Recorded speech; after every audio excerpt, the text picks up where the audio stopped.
Guys, in the Dropbox, can you everybody get to the Dropbox for me, please?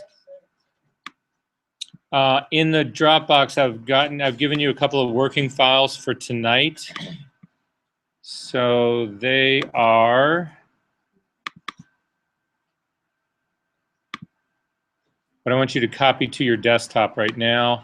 There's one at the top. It's this 081025 ver_fashion_copy. If you copy that to your desktop, and then there's another one. Yeah, and the other one is, it's actually a folder. It's this one right here. capture-20100702_car_fashion02.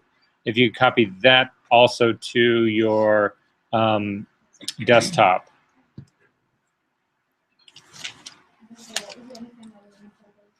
It's an 081025 ver_fashion_copy TIFF.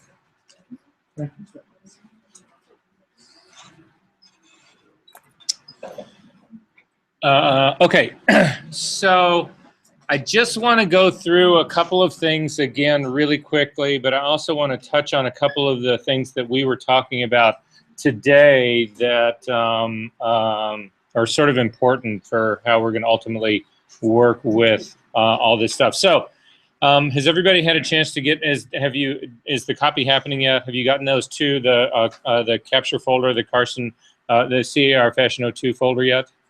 Everybody's got that? So if you look inside that folder, you will actually see two files. There's two different raw files. It's frame 1 and frame 2. If you can simply select both of those, you select both of them by just dragging across them, or select the top one only, and then hold down the Shift key and select the other one. At any rate, usually if you just double click on these, it'll launch it into Photoshop. If not, just drag the two files on top of Photoshop and you should come into Camera Raw. And this is the image that we've actually got going right here. So in this case, I want to talk really quickly about how we would color correct, how we would use this target right here to actually color balance this image. So in order to do that, you come over here to the very top of your film strip. So is everybody in Camera Raw, right? And both images are in Camera Raw. You see one sitting right on top of the other one, right? Okay, so anyway, it's the third tool over from the top. There's the magnifying glass, the hand, and then this thing that looks like an eyedropper. This is the white balance tool. And if you come down and you actually click on something that should be neutralized color in here, like any of the patches along the bottom, you will get neutral white balance. Now, we've talked about this before.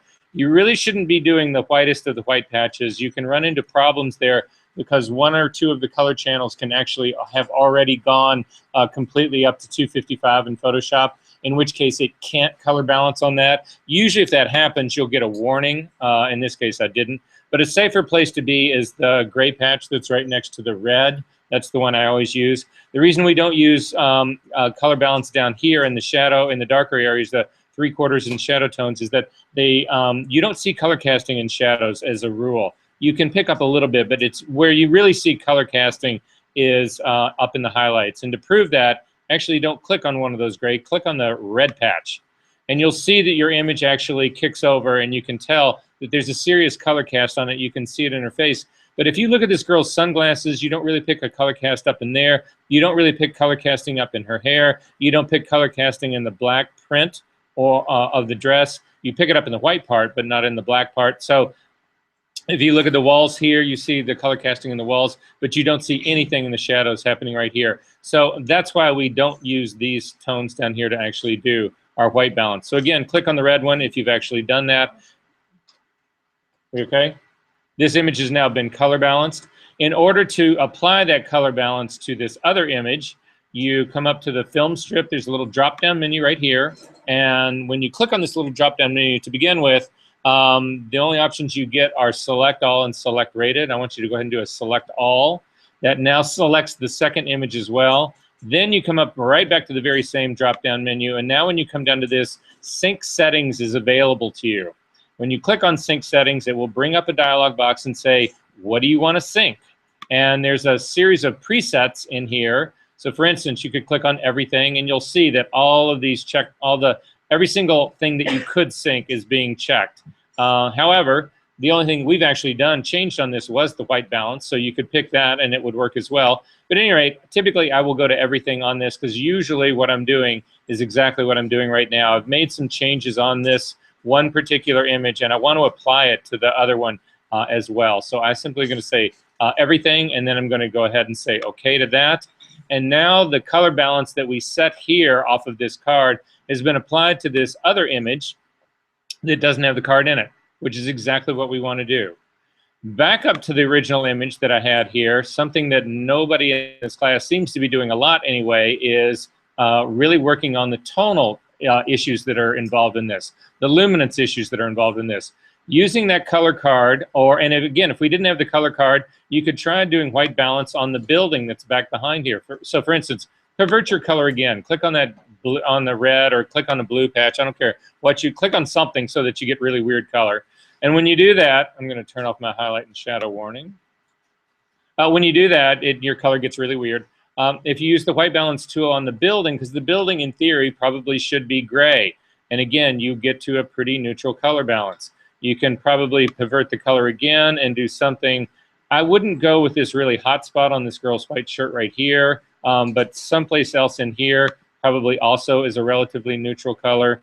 I'm going to pervert the color one more time, and I am looking around something else. I don't see really anything else I can pick on this that's actually going to be neutral. So just so you know, if you don't have the card in there, that doesn't mean you can't still do the same trick. So at any rate, these both have been color balanced. They're both neutral. Again, I want you to select all of them. So again, up to select all, because I want to open both of them. So I'm going to do a select all. They are both now. And you'll see in our case right down here that this is open objects. Does yours say open image right now or open objects? It says open images. That's because, again, if you click on the hyperlink at the bottom of your screen, that this checkbox has not been checked. The open in Photoshop is smart objects. However, don't open up that hyperlink and change that. A shortcut you can use instead is if you simply hold down the Shift key. This will change from open image to open objects. The reverse holds true as well. So for instance, on my screen, it's set to always open objects. When I hold down the Shift key, it changes to open images. So it just gives you the other one. At any rate, I want to open both of these guys. So if you click on this, they will both open up into Photoshop. In my case, they open up as two separate images, not as two tabs. In your all's case, they probably open as tabs. If they have opened as tabs, I need you to tear them apart so that you've got two separate images like I have right here. If you want your screen to look like mine, again, come up to the window menu, come down to workspace, and down to the retouching workspace, and go ahead and select that. I'm going to actually select my Epson projector one. That's the one for this class. And then remember, resetting your workspace is a two-step process. Up to the window again, down to workspace again, and down to reset. And then your image should, your screen should look somewhat pretty similar to mine. One last thing is I can't see my application frame. It's actually sitting here behind, so I constantly have to move this guy up. Again, the application frame, unfortunately, is one thing that's not remembered inside Workspace. And then I'm also going to move my tool palette down a little bit so that I can actually see my options bar that's right up here. So far so good. These are smart objects. You can tell they're smart objects because of the little icon that's sitting down in the corner. And this is the reason I actually asked Tessa this about how she actually did the work on her selection, because you will see, I'm going to go ahead and select the one that, not the one that has the card, but the other one in it. It's also a smart object. But you'll see if you grab a brush, a paintbrush like this, you cannot paint on this smart object. Again, this smart object by definition is protected. So hitting the B key to get a paintbrush, we can't paint on this thing. We cannot clone this thing either. We can't do, so if you hit the S key to get the clone stamp tool, which we have not talked about, but we are going to talk about in class today. Again, you cannot clone on this. This image is protected because it is a smart object. In order to do any of that type of work on this, you need to make a copy of this layer. So simply click on it and drag it down to the dog-eared guy at the bottom of the layers palette. That creates a copy of it. And then you come up to the layer menu, down to smart objects, and down to rasterize. Or, again, up to layer, down to rasterize, and over to smart object. They both do the exact same thing. you will see that that little icon that was in the lower right-hand corner is now gone. Now if you hit the B key to get a brush, and I'm going to make my brush a little bit bigger, you'll see that you actually can paint on this image if you want to. Command Z to undo that if you've done it. So that's one of the issues that we needed to talk about in this class.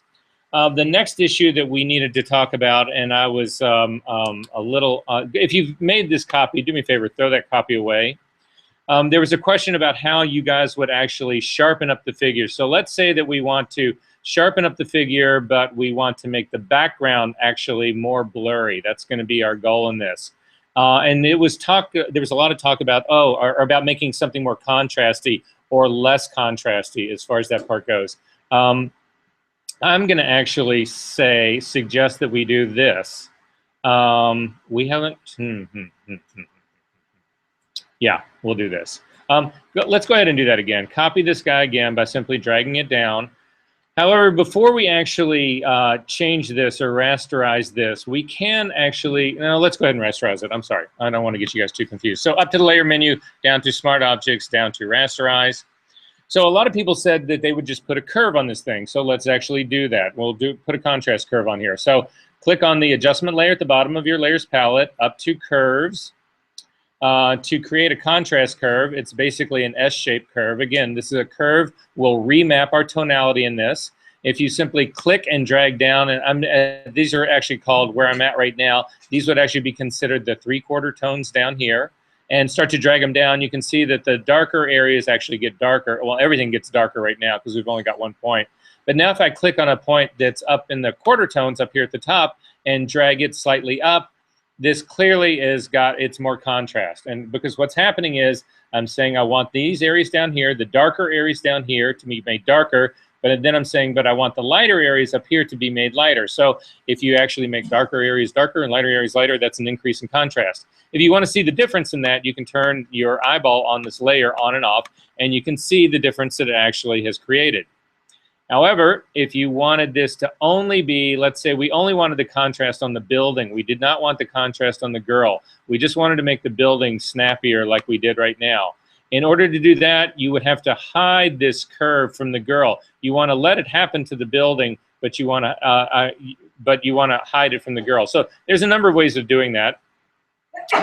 The easiest way, but probably the least precise way, is again, just hit the B key to get a brush, hit the D key to get your foreground and background colors to default to black and white.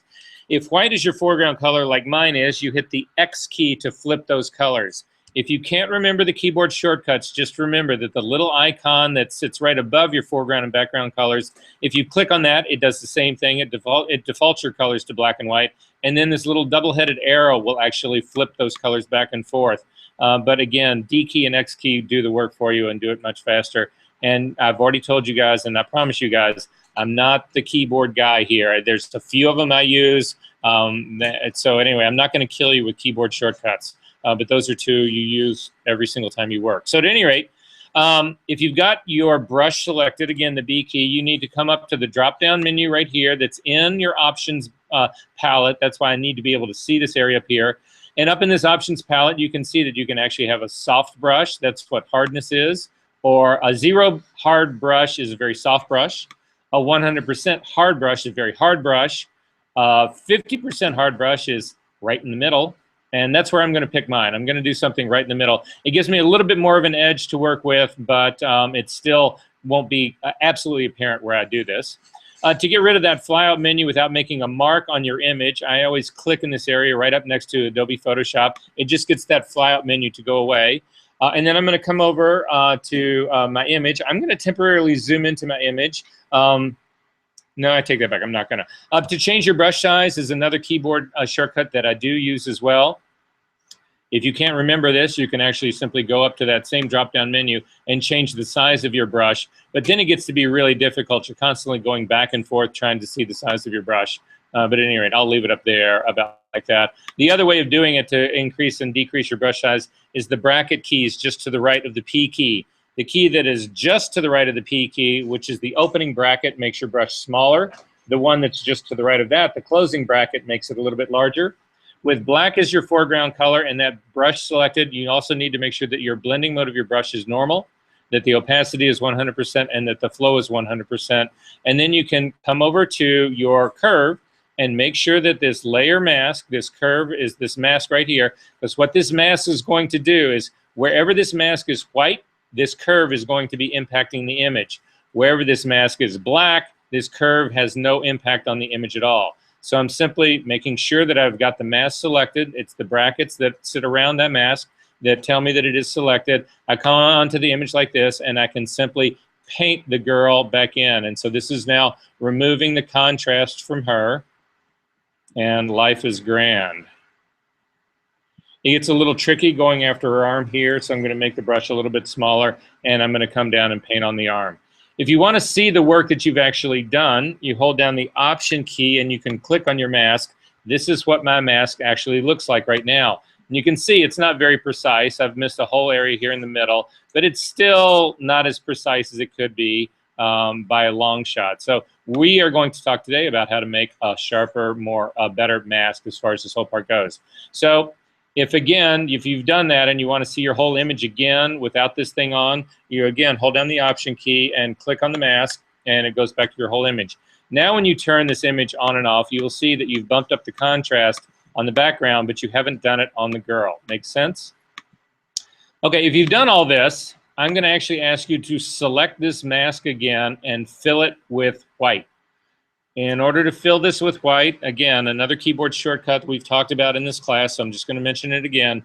If you hold down the Option key and hit the Delete key, you fill with the background space, with the foreground color. If you hold down the Command key and hit the Delete key, you fill with the background color. So again, Command key and Option key are the two keys that are just to the left of the space bar, and they are oriented just like they are here. So again, the Command key, which is right next to the space bar, is always this color. It's always the background color because the background color is more to the right. The one that's more to the left, which is the Option key, is always the foreground color. So, for instance, with black as my foreground color right now, if I hold down Option and hit Delete, it fills my entire screen with black. If I hold down the Command key and hit it again, it fills it with white. So again, I'm going to fill it completely with black. I'm going to hit Option Delete to fill this thing completely with black. And now you can see that that curve isn't having any impact on this thing at all because the mask is filled completely with black. What we need to do now is we actually are going to make a selection of the girl using one of the automated selections tools. This actually came up earlier in the class, so I'm going to show you guys what it is and actually how to use it. So if you look up at your screen right now, you can see that the tool palette that's along the left-hand side, the very top of the tool is the Move tool. The next tool that's under this is the Rectangular Marquee tool. The next tool that's under this is the Lasso tool. If you click and hold down on the Lasso tool, you'll get a flyout menu, and you can see under this, you've got a Lasso tool, you've got a Polygonal Lasso tool, and a Magnetic Lasso tool. This is the one that actually Tessa was using to outline her buildings, and we'll look at this in a little bit later. But I'm going to keep going down to the next one. The next flyout menu gives you either the Quick Selection tool or the Magic Wand. I want you to pick the Quick Selection tool. Now, are we good? Are you okay, guys? Okay. The Quick Selection tool, the way this tool works is it actually looks for edges. That's what it's trying to do. It's trying to find edges. So you don't want the tool to actually touch the edge that you want to find. So for instance, I'm going to use this tool to try to select this girl. But you can see how small my brush is right now. If I had a brush that was this big, like this, it would not be possible to select the girl's arm. This brush, again, it's gone beyond the line or the edge where her arm is meeting that building. So it would actually start to look for the next edge, which would probably be this window. In order to use this tool, you cannot let it touch the edges you want it to find. Yes? Yeah. Yeah, we're going to get there. Okay, that's all right. Okay, so we're going to actually do this now. We're actually going to select this girl. I'm going to keep my brush size about where I've got it right now. If you want your brush size to be exactly the same as mine, it's 400 pixels. However, right now, I'm actually on my curve level. I'm on that level layer and the mask is selected. So this tool can't select anything. Instead, you need to click on the image layer itself that we want it to select on. And then I'm going to start here on this girl's face. Again, you want to avoid the edges, and I'm going to click and start to drag down. And as it drags down, you'll actually see this tool actually has got artificial intelligence built into it. And as it starts to get down closer and closer, it will actually start to anticipate things that it thinks you want selected. So I didn't get, it worked really good for this lower part of her body, but what I'm missing is this shoulder, and I'm also missing the rest of her arm over here. So I'm simply going to come over here and start to move out to that shoulder and to start to work my way down. And I didn't even have to get all the way down when it realized that I was looking for the rest of that arm. I'm still missing a small part in this shoulder up here, and I'm missing this shoulder over here as well. So I'm going to click and start to go over to this shoulder on the other side. That's actually started to get there. Now I'm actually going to make my brush smaller using the bracket key right next to the P key, and I'm going to simply click and run it down her arm. And you will see if what just happened to me happened to you guys, exactly what Tess was just talking about. It's now selected part of this building that's in the background. To get rid of that, you hold down the Option key, and just like all the other selection tools, you'll see that it goes from a plus in the center of your brush to a minus. That's an indication that it's going to subtract an area of selection. So you can actually take this and start to work it up into that area sort of in the middle of her body. The Option key.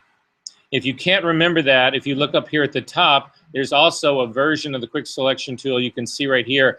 By default, the one with the plus is always on, but you can click on the one that's got the minus key on it, and you will get the minus tool.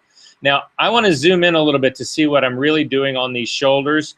The keyboard shortcut to temporarily get the zoom tool is you hold down the space bar and the command key at the same time, and you will get the zoom tool. If you get something else that comes up, if you all of a sudden change to Spotlight, which you could, it's a search function, it's because that very same keyboard command shortcut is an Apple-wide shortcut. Did that happen to anybody? Okay, to get rid of that, try this again. Hold down the command key by itself first, and then add the space bar. Did that work? Okay, then do just the opposite. Hold down the space bar first, and add the command key. Is that okay? Okay, yes. Press C. Oh, Z. Sure. But then you've actually selected the tool. I only wanted to do it temporarily. Okay, so it's a temporary thing. So again, if you hold down the space bar and then hit Command, you get the plus zoom tool. If you add the Option key, you get the minus zoom tool. So this is how people zoom in and out. If somebody wants to turn that behavior off on their Macintosh entirely, come see me after class and I'll show you how to do it permanently. But at any rate, I'm up here closer to her arm right now. So again, I'm going to use the plus tool to actually make this selection a little bit better. So again, you don't want to touch that edge. So I just fixed that edge on that side. I'm going to click here on this other side. It actually just fixed that edge on that side. Then if you hold down the space bar by itself, you get just the hand, and you can look around the rest of your image. I see I've got a small area of her wrist that's missing right here. I'm going to make my brush slightly smaller, and I'm simply going to click on that area right there. Again, holding down the space bar to get the hand. I see I've also missed a small part of the skirt right there. So this ends up like looking like a pretty good selection for me. It hasn't done a perfect selection of all the wispy flat parts of her hair. I could probably get just a little bit more of that hair right there, and that actually seems pretty good to me. So I've got a good selection going here. I've just double-clicked on the hand. That jumps me back out that makes my image as big as my image can be, but still be able to see the entire thing. So again, that was just a double-click on the hand tool that's in the toolbar over here. So before I go any further with this, since that took me 1 hour and 45 minutes to build that selection, I don't want to have to do that again. So I'm going to save this selection. In order to save a selection, you come up to the select menu and you come down to save selection. A dialog box will open up and you can actually name it, and we're going to call it body. And say OK. Now if you hit Command D, which will deselect your image, and you think to yourself, damn, I'm going to have to do that whole process again, you're not. Now, in order to use the selection you just saved, you come up to the select menu again, and you come down to load selection, and you will get a drop-down menu here under the channels. This is where it's going to be, here under channels, and the one that you just made that you called body is the one that we're going to use. And you just click on it and say OK, and it loads it as a selection again. Did that work for everybody? Okay, I need everybody to come over to the left side of their screen. We need to actually make our history. I need to be able to see the bottom of my channels palette. So to get down to see the bottom, if you can see it right now, you don't need to change anything. But in my case, I can't see the bottom of mine. So I'm actually going to put my my cursor right between the channels palette and the history palette. And I'm simply going to click at the bottom and drag up so that I can see the bottom of my channels palette. And you will see in the bottom of your channels palette is this thing called body, and it is a black and white mask is what it really is. If you hit Command D to deselect again and then simply click on that body, you will see this is the selection that we just made. This is actually what just got saved as a selection. I can see that I'm still missing a small little part of her dress right there. But this is how selections are actually saved. So when you, again, go up to the select menu and you come down and say load selection, it's actually this body thing right here is this guy right here. So again, if we want to now work with this, come all the way back up to the top, click on the RGB channel if you just went down there. Click on the RGB channel so we see the RGB image. If you don't have this selection active, again, come up to the select menu, come down to load selection, and go ahead and load the body so that it is active here. And then I'm going to come back up to my curve mask, and I'm going to fill this selection with white. So in order to do that, again, white is still my background color. Option delete fills that with white. Command D to deselect. Now, this is the exact opposite of what I wanted. I actually wanted to do the contrast on the building and not on the girl. That's a very simple thing to fix. All I need to do is invert this mask. And inverting this mask, everything that is in the mask that is white will become black, and everything that's black will become white. In order to invert the mask, you hit Command I. And now we've actually got a much better contrast that's just on the building. Or how to do the invert, Option I is the invert. If you can't remember that, again, make sure that your mask is selected. Come up to the image menu, down to adjustments, down to invert. This is how you would do it via menu. And you'll see right next to it, Command I is the keyboard shortcut. How did I do what? Okay, did you end up saving the body? Did that part work? Yeah. Okay, that's great. So just come up to the select menu, come down to load selection. Here, let me get rid of mine first. Is your mask on your layers black or white? It's white? All right, that's fine. I'm going to make mine white too. If it's black, okay, it doesn't matter, guys. If your mask, here, hang on, guys. If your mask is white, simply hit again. Make sure the mask is selected. Command I inverts it. It just changes it. So let's get it so that it's actually black. So just make sure the mask is active. Hit Command I enough times that it becomes black, right?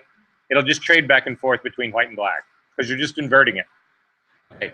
Up to the select menu, down to load selection. And again, in the channels palette, because all selections are saved in this channels palette. So that's why you get this channel drop-down menu right here. And our mask, it should be right there, the body one. So you just click on it and then say, OK. OK, perfect. Make sure that the mask is selected. The brackets are around it. We're actually going to now fill this with white.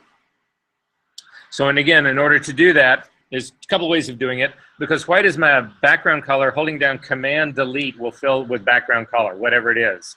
Option Delete fills it with black, the foreground color, which in this case is black. If you can't remember that, you can also come up to the Edit menu and you can come down to Fill down here. And then you'll get a drop-down menu here that allows you to fill it with either the foreground color, background. If you pick this color, it will actually open up the color picker, or you can pick black, 50% gray, or white. And again, in this case, we would say white and say, okay. Either way, it's the same thing. Yeah.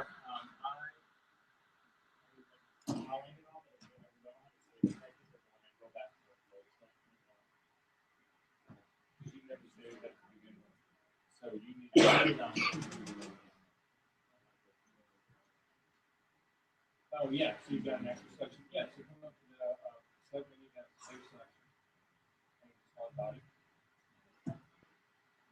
Okay.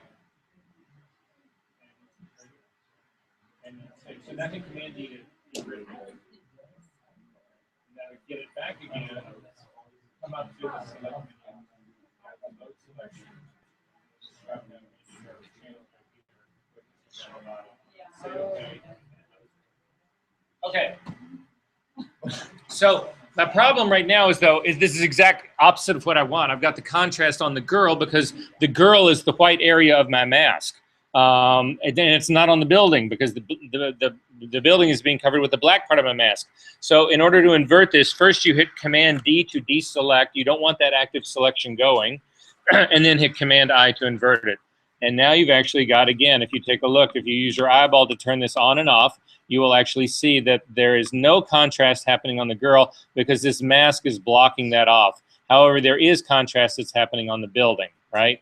And we can do all sorts of other things with that as well. So for instance, if we wanted to, let's do another, well, this is interesting.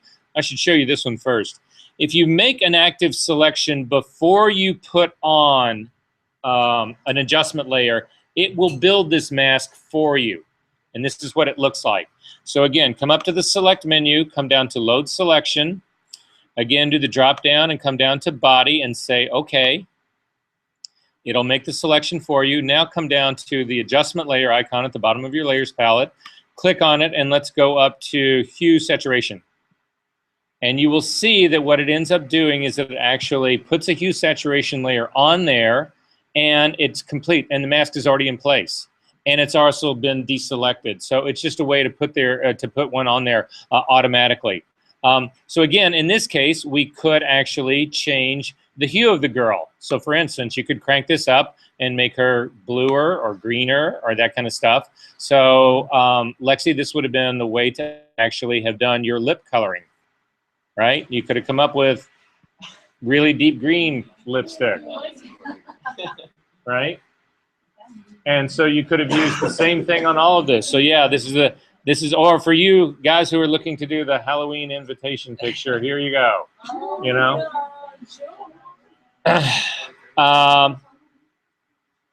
So at any rate, that's how you could actually do that whole part. Does that make sense? So I just wanted to point that part out to you. Again, if what you wanted to change was the saturation or the coloring of the building instead, you would simply invert this mask. So make sure that the mask is selected. It is. You can see the brackets around it. Command I is now, we're now colorizing the building. And you see, it doesn't really colorize a lot because it's not changing a lot because there's not a lot of color in this building back here to begin with. If you wanted to actually colorize the building though, this same adjustment layer will actually do that. If you click on the colorize button here, it will throw a wash on the entire exterior of this building. And then you can use the hue slider to actually change it to any color that you want. And these colors tend to be far more intense. You could also play with the saturation of that to really get them to amp these up. So again, Lexi, this would have been the way to really kill the lips. You have the entire rainbow open to you, any color you want. Are there questions about this? Is this working for you guys? Okay, if you've done all this, I want you to throw both of these guys away, both of the adjustment layers away. And now we actually are going to do something else. I want you to come over. Can you guys still see the girl with the original girl with the color card? Okay, I want you to make her active. Go ahead and select her. She will be active. You should look in your layers palette and actually see that it's got both of the girls in here. So this is how you would rescale a picture to do the whole sizing thing. So if you click on this layer, it's not the image, but the actual layer itself, the icon, click on that layer and drag it on top of the other image. That's why I wanted these things torn apart. You can do this with tabs, but I just think that this is it's a much more intuitive way of doing it. Before you let go, though, hold down the Shift key. That will bring these things in register. And all that means is that the borders that were around, since they're the exact same image size, that the borders are right next to each other. They're exactly the same thing. You can see if you hit the V key to get the move tool that you could click on this layer and drag it around, and those would not, that is not in register right now. And so if you don't hold down the Shift key, usually it's something like this happens. You bring it in, it just means you have to move it to get them in register, and it's just easier, in my opinion, to do it in one stroke. So if I wanted to scale this girl so that she was exactly the same size as the other girl, this is what I would do. So I've got this girl on top that's got the color image in it. I'm actually going to lower the opacity of this girl. The opacity for this layer is in the very top of the layers palette. It's this thing right up here that says opacity. You can change this a number of ways. You can actually click on the drop-down arrow and you get this slider that lets you slide it back and forth. You can also click and drag across the value that says 100, and you could type in a value. So for instance, you could type in 50 or 10 or 25. And then finally, the last way to do it, and the way I always do it just because it's faster and easier, is if you hover your mouse over the opacity, the word opacity, you'll see that you get what they call the scrubby slider. It is an arrow. It's a hand that's got two arrows moving left to right. And if you then click and just drag on the word, you will see that the value goes up to 100 or down to whatever. So we're going to bring this image down. I'm going to say bring it down to like 55%. And now we're going to actually try to scale this girl so that she's actually the same. Again, I have got the V key was hit, so I've got the move tool. So I can actually move these guys around so that they're somewhat close to each other. And you can see that moving these things back and forth, that indeed these are unfortunately exactly the same size, or they're really damn close to being the same size. The girl that we're actually moving around might actually be slightly smaller. So we'll see. I'm going to put their eyes together and see where it hits on him. It's really hard to tell with these two images, but I'm going to then just eyeball it. I'm going to guess. So if I felt like this image was smaller, I want to change it. To actually change the scale of this layer is you transform it. To get to the transform tools, they're up here in the edit menu.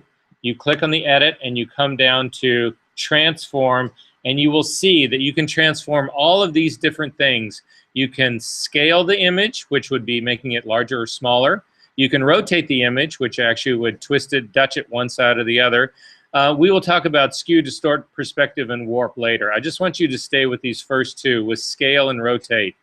If you click on scale, oh, by the way, the shortcut for that is Command T, which stands for transform.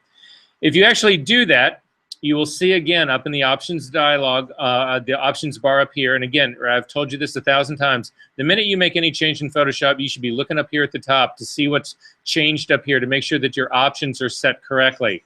The option that I like to set every time I actually go up here is this chain. This is supposed to represent a chain link between the width of this image and the height of this image.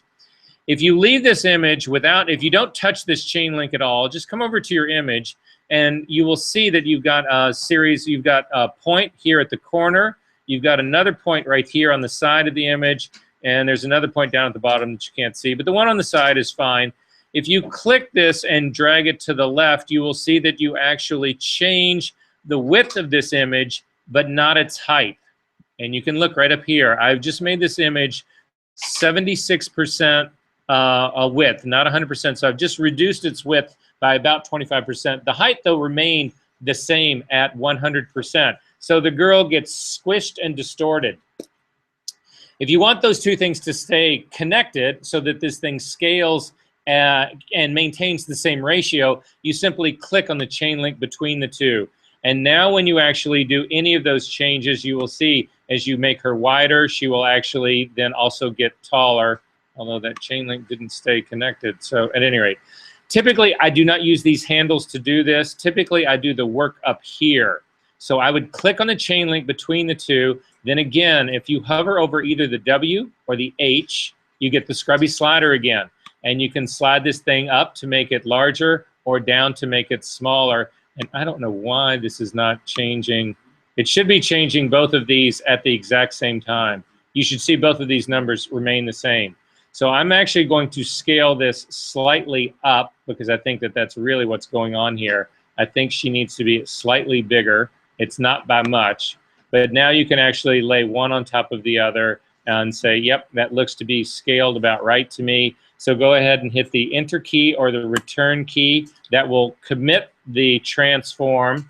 This also will allow you to actually scale these images so that they're exactly the same height, if that's what you wanted to do. So for instance, I can now put this girl next to herself. Well, we'll leave her on the left-hand side. I would scale it like that. And then you can simply bring the opacity back up on this. And you've now got the two girls. However, I've actually got a problem here because I don't see, this part of the image is actually blocking this other girl right here. How do I just keep the girl right here and have the other girls? I want them next to each other. How do I do that? Do what? Let me ask you this, guys. What did we just do? We just created a selection around this girl. So grab the quick selection tool. Come over to this girl and simply do a quick selection of just her body. This will be easier because there's actually nothing, no weird hands or any of that other kind of stuff. So I've selected this entire girl right now. I'm going to come up to the select menu, down to Save Selection. I'm going to call this Body 2 and say OK. And with this still an active selection going right here, I'm simply going to add a layer mask to this layer right here. To do that, to add this layer mask, there's a couple of ways you can do this. You can either come up to the layer menu and come down to Layer Mask and either hit Reveal or Hide All. In our case, we would actually want to reveal all. But an easier way of doing that is to simply come down here at the bottom of your layers palette, this little icon that looks like a rectangle with a hole in the middle is the Add Layer Mask. If you simply click on that, it will now add the layer mask, and you've got two girls in one image. And you just built your first composite. So who did that not work for? I'm not there yet. Wait, I lost you because I thought when we were putting the images together. That's fine. You can still just click and drag her over somewhat. That's good. All right. So your problem right now, though, is you can't see the other girl behind it. You need to just have just that girl, right? So let's just do a quick selection of the girl. So come up to the quick selection tool. This is used before.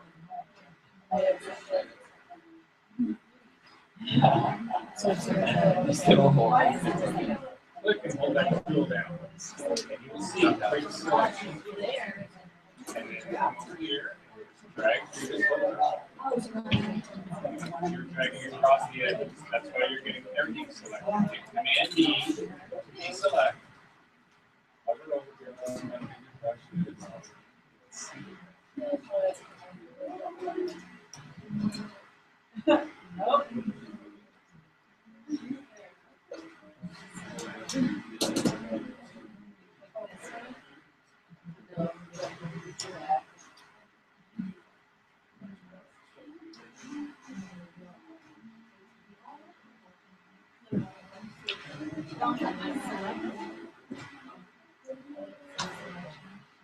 Okay,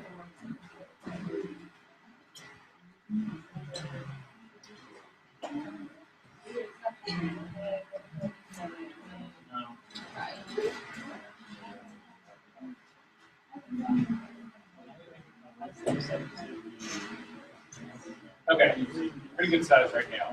So do not get near the borders of her. Just stay in the middle. Just kind of paint down in the middle right now and see what happens.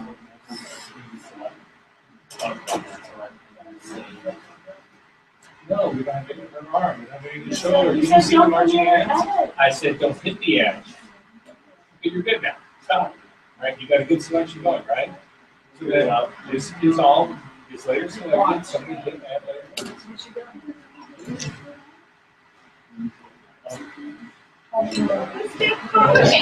So bring your opacity all the way back up again.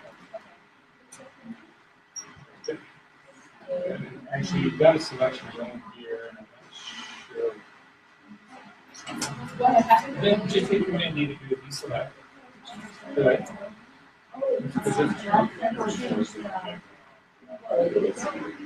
So again, just click on this guy.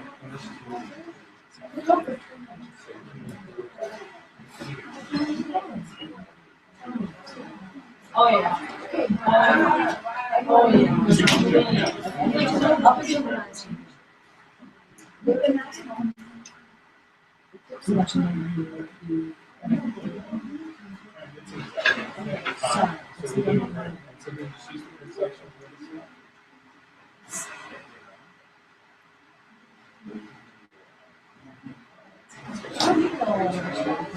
That's like if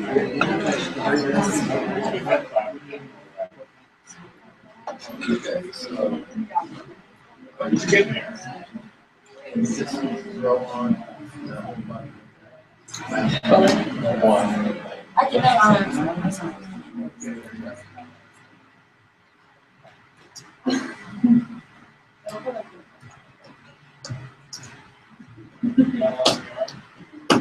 Yeah, you can get close to the edge.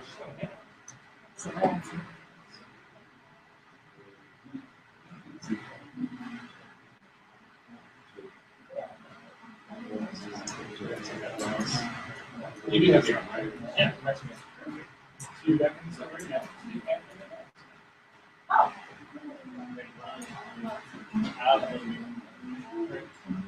Well, because you've moved her, so the new one is you can. You go up and hit one selection. So you do the second body. Okay, it's over here. You move her there. Matches that up. So anyway, let's look up in here. Let's go back to where you moved it from. Same selection right here. It just deselect.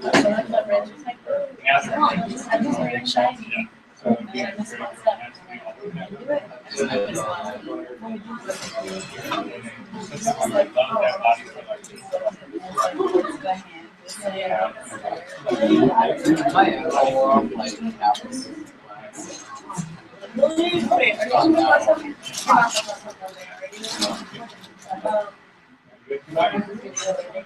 And so guys, check this out, check this out, check this out. So now that you've got two bodies, wait, who else didn't get the second body? Wait, I just want to switch on. Let's make that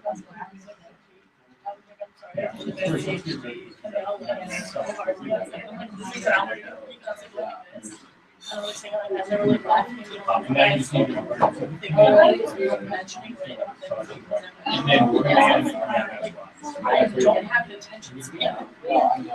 Like we're doing a demonstration and I'm thinking about dogs. Like I'm trying to listen really hard, but like my brain will only so long. I know, and then I'll try to focus. I don't really try to focus, but then I'll be like Okay, so who else didn't get it? You guys? Yeah, and then I won't I'm focus. thinking about Damn it.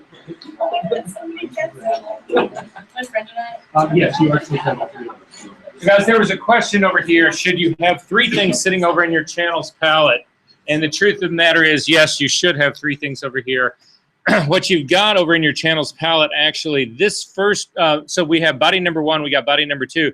This guy right here is actually temporary. This is your layer mask right here. This thing that we're seeing right here is this guy right here. And you can tell it is because if you click off of that layer so that you don't have the mask active again, that third one goes away. If you click back on it, it comes back on and you can see it.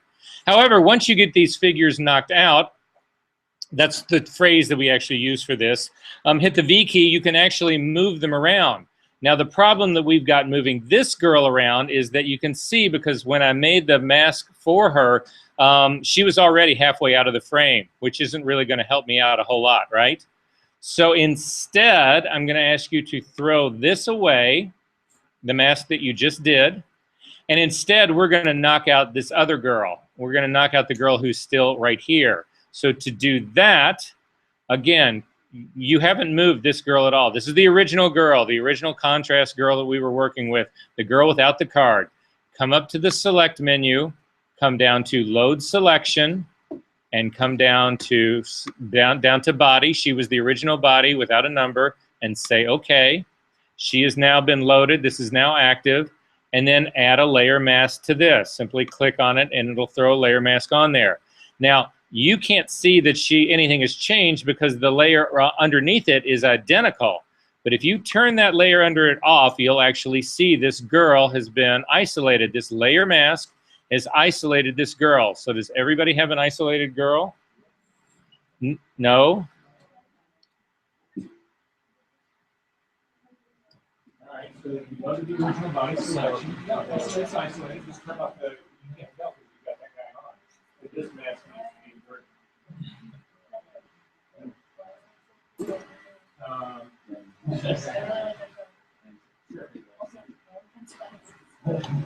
No, that's your black. So to invert it is Command I. Oh, so it actually does so.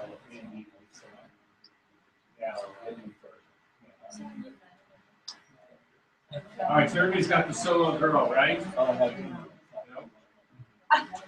All right, so wait, where's this girl? Yeah, this is no longer anymore, so that's the problem again. But let's go ahead and drag it down. Cut it down.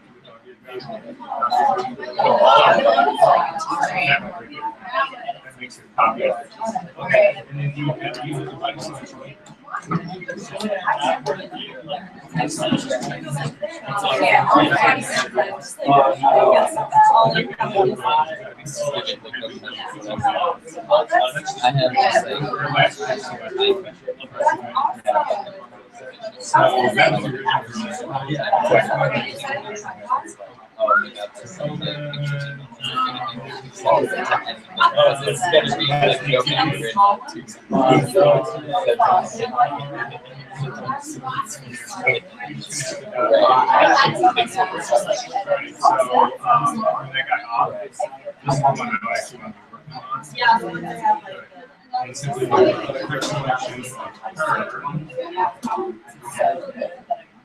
I feel like there's times. Oh, yeah, I know.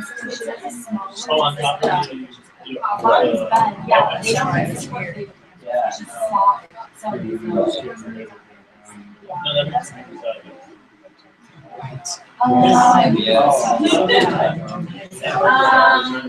and then we'll save this. Select menu, and we'll save selection. It's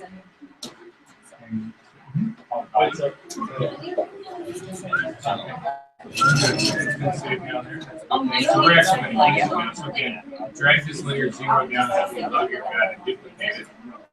There's the duplicate it, and now we're going to add a layer mask. You've got the selection selected. So simply click on that. You have to see it, but you can't tell it's there because the background layer is still on. Turn that up all off, the background layer. And she's isolated. You got the same problem that I do. It's good. All right, so everybody's good. Okay, so here's the trick. Where's the? Oh, wait. Never mind. Okay. So guys, here's the trick. Here's the trick. Here's the trick. Here's the trick. Here's the trick. So I'm going to add this girl to the girl who's got the color card in it. So again, we're just going to do the reverse thing that we did. With the image selected, it's got this girl knocked out. The way that mine is somewhat incomplete, but this girl knocked out, that's actually fine. You simply click on the layer and you drag it on top of the other layer, of the other image, Hold down the shift key to bring them in register, and you've actually now got 2 girls in there. If you, yep, watch the screen, watch up my screen really quick. You've got the image that has actually got the girl isolated. That's the active image. You can tell it's the active image because the text at the top is actually black, whereas the text at the top of the other one is grayed out. That's just an indication this is the active image. The layer that is the knockout, the thing that's got the copy of the girl with the mask on it. You select that entire layer, drag it on top of your other file, hold down the shift key and let go, and you bring her into your other image. This other image is now the active image, you can tell, because it's got the type on it. But once you get her in that active image, again, if you hit the V key, you can move her around. Does this make sense? Yes. Is this working for you? You can continue to transform this girl, not because when you actually transform this girl, not only will it transform the image, it will transform the mask as well. So in order to see that, again, up to the edit menu, down to transform, over to scale, and you will see it'll, you get the little handles have actually come up. Again, if you click on the link between the width and the height, then you can use the scrubby sliders over either the H or the W to actually drag it to make her bigger or to make her smaller. If you make her smaller and then you come out onto your image itself and actually come back up to the edit menu, down to free transform and down to rotate, you will actually see, you have to keep your cursor on the outside of those control handles. If you bring your cursor on the inside, you only move it around. But if you bring your cursor to the outside, you will see you get a double-headed arrow, which allows you to actually rotate her and then move her wherever you want. Once you get her covering up, I'm just covering up this, I'm just fucking around with this. Hit the enter key once to actually commit the transform and you're good to go. Does this make sense what's going on here? Because this is going to be one of the projects that you guys ultimately have for your composite part. Are there questions about this? Okay, I want to go back into the girl originally, the one that we actually had to begin with. Yeah. How many of you guys actually got through the whole select and mask workspace exercise? How many didn't? Okay, well, we should then possibly look at that guy right now. So in order to look at that guy right now, jump into the Moodle site really quickly. So you need to get to our video site. I mean, to not our video site, to our Moodle site.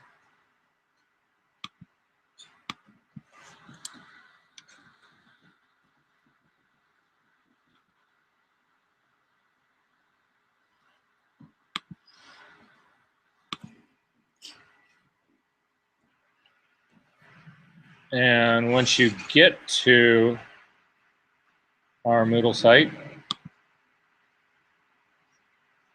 if you look in last week,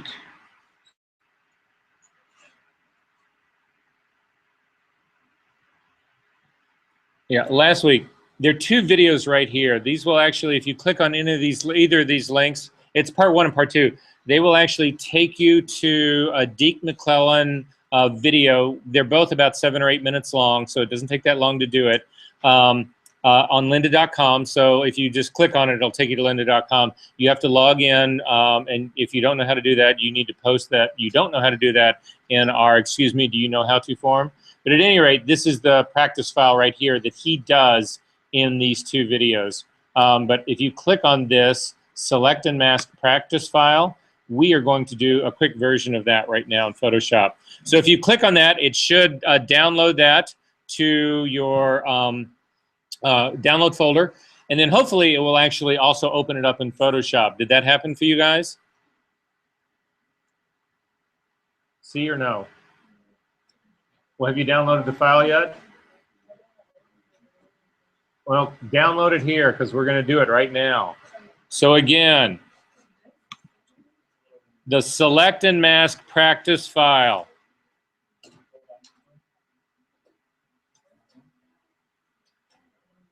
It's this guy right here. Look at my screen, the Select and Mask Practice file. If you click on it, it automatically will download it, and it should open up in Photoshop by itself. When it does, you should get a warning. It is a profile mismatch. It's because this is an sRGB file, and we are working in Adobe RGB. You can simply leave the Use Embedded Work profile instead and say OK. And you should have an image of a girl with a bunch of blowy hair. So who doesn't have the blowy hair girl? Go ahead and just say OK to the profile mismatch. It asks me that every time I try to so it should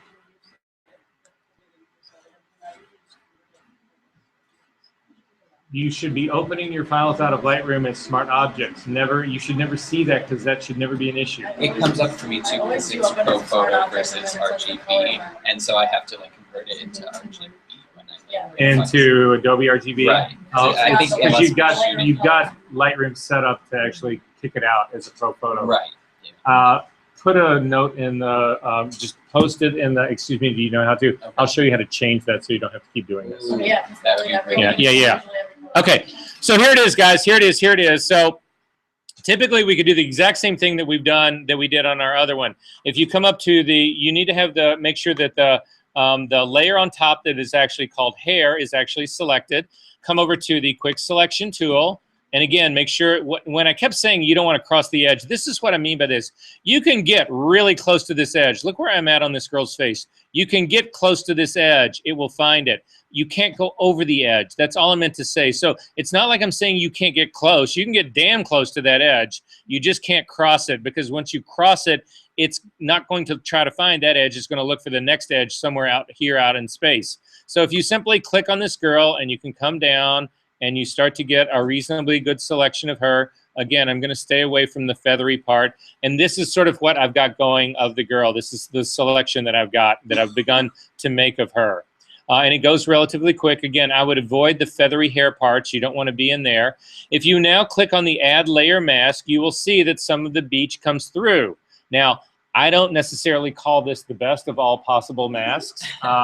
Because she's missing the whole top part of her head. So I need you to make a quick selection. Go ahead and do a layer mask.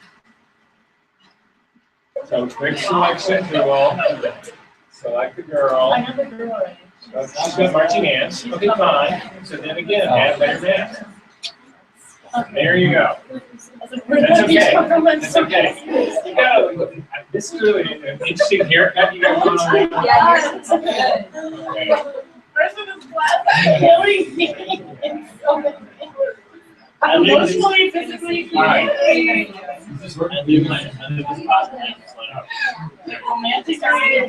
Okay. Right. So here goes, guys. Here goes. So this is the beginning of it. This is the beginning of it. However, this is not the greatest selection in the world. So instead, we need to fix this. With this layer still selected, you want to come up, you'll see, as long as you've got the quick selection tool is active, you will have these two options right here. You will have auto enhance and select and mask up in your options layer, up in the options palette right here. You need to make sure that auto enhance is on, and that select and mask is actually, you can see it right here. You can click on it and you'll go in to the select and mask workspace. You can also get to the select and mask workspace by clicking on the select menu. It's sitting right here. Either way, I want you to come into the select and mask workspace. And when you do that, actually it's interesting because it's brought all of my images in here, so I've still got the other two girls behind it. But nonetheless, when you get in here, what you'll actually see is a version of your image, and you will see a series of tools that sit up over here on the left-hand side. The very first tool is still the exact same tool you just used. It's the quick selection tool. That's exactly what it is. So we didn't even have to do the original selection in Photoshop. We could have actually come into this space and started the quick selection tool right here. The next one down is the refine mask tool. The refine edge tool. This is the one we actually are going to use. But let's do this first. I do want to start this from scratch out here. So let's hit cancel out of this. The mask that you've actually got that we added onto this hair layer, I want you to simply click the mask and drag it down to the garbage and throw it away. When it says, do you want to apply this before removing? You do not want to apply it. It will then basically eat away the pixels here. You simply want to hit delete. and this is we're right back now where we started from. But now, instead of making the initial selection here, let's go again into the Select and Mask workspace. This time when you do it, you see something different. You'll actually see sort of a hazy version of the girl. Is that what you guys have got going on here? So, no, it's not opacity. So this is what it is. In the View drop-down menu you've got right here, by default, you come into this thing called the onion skin. This is brand new for Photoshop. This didn't used to exist before, but this does exist now. So the onion skin is where we're going to start. What the onion skin is going to do is it's a way to preview your selection, but allow you to do it and still see both of these layers sort of at the same time. If you drag the transparency selection down, everybody look up at my screen. Everybody look up at my screen. As you drag the select transparency down to 0, you see 100% of the girl. If you drag it up to 100%, you see 100% of the background. So if you place somewhere in the middle, like around 50%, you get some idea of where both things are. This is an effort to help you, to aid you in being able to see where you want to actually pick. So with that being said, come up to the very top tool over here on the left-hand side. This is the quick selection tool. The same keys to make your brush larger or smaller, the bracket keys that are right next to the P key, just to the right of the P key, work just like they did before. You can see you've got a drop-down menu here where you can actually do the same thing here, change the size. All of those things are the same. But anyway, I've got a relatively good brush size. I am going to then click and drag, and you'll see what happens with the onion skin. What it does is it actually shows you the area. The area that is now selected is completely 100%. It's gotten rid of this onion skin thing. You cannot see the transparency part anymore. Does that make sense what's going on here? Is this working for everybody? Okay. To see the true composite, if we were to simply hit OK right now, to see what it would really look like, you need to change this view. And if you click on this drop-down menu and you come down to On Layers, it will show you what your complete composite actually looks like. And again, this is exactly where we were before. I've got that very same problem is actually happening here. I'm losing all the fine detail of her hair up here. I'm losing all the hair in the middle. And then I've got a whole bunch of background that's actually in this part right here. You will never get this using the quick selection tool. The quick selection tool does a really good job at like finding the edge of her face. It's really good at finding that. But these areas where you get these transparencies and all of this mix in here, the quick selection tool does not excel at that at all. In order to get these areas, we are going to use a different tool. But before we do that, we are going to go back to the onion skin. So again, click on the drop-down menu for the view, come back to the onion skin, because now you can see the areas that we need to fix. And when we were looking at On Layers, although we all knew that this hair was up here, there was no real, we couldn't see it. So again, this is the reason they have the onion skin now. So the tool that we're going to use next is the second tool down. It's not the top one. That was the quick selection tool. The next one down is the Refine Edge tool. If you click on the Refine Edge tool and bring it over, again, it is a brush. So you can make it actually larger. In this case, we do want to select the edges. This is exactly what it excels at. So I am going to use this tool to paint over all of this hair that is either got too much background in it or that was never selected. So I'm painting over all of these areas of this feathery hair part. That's what I'm using the Refine Edge tool to do. And once you do that and let go, you will actually see that you get a whole bunch more of the feathery hair guys back, and you get rid of a lot of the background. Now, to see where you've really actually painted with that tool, you can come over here and click on Show Edge. If you do that, this will show you where you've actually painted with that tool. Again, you didn't use that tool on the figure of this girl. It's simply on this area right here. The line that you've got here that runs down along her face that you didn't add is actually a consequence of, you remember when I told you you needed to have that check mark, the check mark on there, auto enhance on? That is what is providing this line right down here. So you can see that I've missed an area of hair right here in the back that I didn't get that with my Refine Edge tool. So I'm simply going to paint that in right now because that needs to be included in all of this. If you then turn off the show edge, this is now what your composite looks like on the onion skin. To see what it looks like again as the final composite will be, you simply click on the view and you come back down to on layers. This is now what your compositing is beginning to look like. However, I've still got one last problem of this, and the problem that you see is all the haloing in her hair right here. So again, if you hold down the spacebar and the command, you get the zoom tool, you'll see that I'm actually, it's selecting the hair, it's actually knocking it out, but I'm getting contamination in here. This is not actually matching the background here at all. In order to do that, it's another thing in this dialog box back over here. If you click and you come back over into the right-hand side right now, you'll see that you've got this thing called edge detection.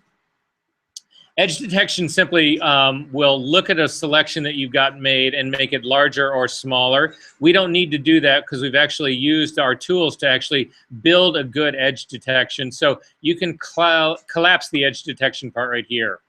The next set of tool options down here are what they call global refinements.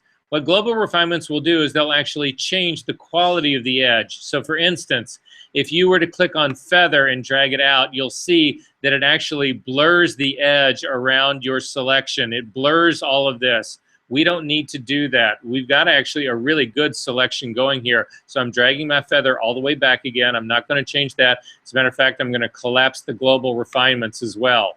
However, the last thing down here that you've got is your output settings. If you can't see them, click on this and you'll see output settings. Under output settings, there's a checkbox that says decontaminate colors. When you click on that checkbox, you will see that it looks at the background color that you're trying to put this girl on, and it actually matches the girl to that background color. So does everybody see the difference in those two? You can't miss it. Finally, you will see output 2, and in this output 2, you'll see also that it says new layer with a layer mask. There's a drop-down menu here. You could actually pick other options. I don't want you to pick another option. If you were to pick simply new layer, it would actually apply your mask. You don't want this, you do not want that to happen. You want to keep the mask intact and you want the layer intact. So it's just going to make a copy of your layer of this girl. So we're going to click on the new layer with layer mask, decontaminate colors is on, and say OK. When you do that, you will actually see that it's made a copy of your layer, which is great, and it's put a layer mask on top of it, and the girl is knocked out, and this looks terrific.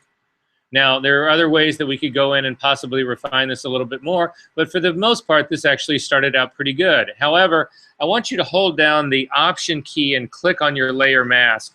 You will actually see what the layer mask looks like when you do that. It looks pretty amazing. I'll hold down the Option key again and click on it again. It'll go back to your regular image. If you hold down the Shift key and click on your layer mask, it will get, it'll temporarily turn it off, and you will see what has really happened to this image. In order to blend her hair color in with the background, it is completely destroyed the, look at all that's brown that's around the outside of this image. That's what that decontaminate colors actually did. However, if you click on, again, hold down the Shift key and click on your layer mask again, it goes away. You'll actually see that it did a pretty good job. Again, I have some issues with where some of the things are happening in here, but for the most part, it does a pretty fair job of actually doing this. Are there questions about this? Did this work for everybody? Okay, again, this is going to be part of your homework, so you better, we're getting into this whole part here. So those are a couple of ways that you would actually select and mask stuff. We've done it here with this girl. If you actually go back to the girl that we knocked out, the image of the girl that's just sitting by herself right here, we can now do the very same thing to her. We can actually refine this mask. So again, has everybody still got the girl who is walking towards us? So we're going to do the exact same thing. Click on that girl. It doesn't matter whether you click on the mask or the image part of the girl. Come up to the select menu. Come down to select and mask. An image will actually take it back. If you've done this, hit cancel. We need to give ourselves a background or you're not going to see anything to actually work on. So let's give ourselves a background. If you click on the original background layer, we're just going to put a blank layer in between the two. So I'm going to sit, I'm just going to hit on, again, the dog-eared guy at the bottom of my layers palette. If you don't know what I'm talking about, look up at my screen. I'm simply going to add an empty layer in between these two, and I'm going to fill it with white because white is my background color. Command delete fills that with white. Now when I click on my top layer, I can go into the select and mask workspace. So again, up to the select menu, down to select and mask. Again, once we're into this space right now, I'm going to click on the onion skin. I'll click on the onion skin up here, and you can actually sort of see somewhat of what's going on here. Again, the quick selection tool has done most of its job. I'm missing a little part right here of her shoulder, so I'm going to click again on the quick selection tool to see if it'll get that part of her shoulder. And it almost did. It sort of gets it. But if you zoom into her hair, you'll see that it's actually a relatively, I'm missing all the feathery hair part right here. So again, I'm going to do the same thing I did on the other girl before. I'm actually going to select the Refine Edge tool. And I'm going to come over here to the feathery part of her hair. And I'm just going to start painting around the feathery part of her hair to see if I can't get those parts. To see if this is really working, it's really hard to tell on the onion skin if that is working. So on your drop-down menu, you can come down and you can say you want to see this on layers, and you can actually see now this is now on white, and you can see I'm missing a little bit of this shoulder as well. So I'm going to use the Refine Edge on that. I'm going to look down. I'm missing stuff on the side of her body right here. So I'm going to click on Refine Edge to come down on that to see if it'll get it. It actually brings in part of it pretty good. I'm going to continue on down for the rest of the side of the dress. Again, not a perfect job. If you want perfect, you need to do my retouching class. I'm actually going to then come over and do Refine Edge on this part of her arm because that part was missing as well.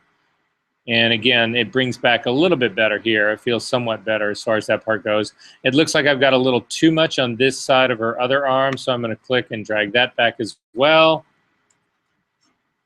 And I don't think that that actually helps, so I'm going to just hit Command-Z to undo that. And then finally, I'm going to do the same trick before. In my output settings, I'm going to click on Decontaminate Colors. And then I'm finally going to say OK. It's created a brand new mask for me, and I'm going to double click on the hand to kick back out. And I feel like this selection is actually somewhat better. It seems a little glowy to me, but nonetheless, it's better than just using the quick selection tool by itself. And now again, we could do the very same thing. Let's click and drag. Oh, I know. Let's drag this layer on top of the girl at the beach. And it's going to say that there's a mismatch. What would you like to do? And we can just say, okay, convert your colors. I just keep saying, okay. And all of a sudden, you've got a really big girl on the beach. If, again, you've got the really big girl on the beach, you can hit Command-T to get a transform, or up to the Edit menu down to Transform Scale. When you do that, click on the link between the width and the height. Click on either the width, the H or the W to get the scrubby slider and start dragging this down to make her a whole lot smaller. And this looks about right to me. And I'm going to put her back in the water. She's now Godzilla coming out of the water. If you don't like her on top of the girl, because this would be considered a mismatch, because again, the girl seems closer to us. It wouldn't be, this girl would actually be behind her. That has to do with your layer ordering. So right now, because the girl on who's on the water that we just added is the top layer, she's on top of the girl with the feathery hair.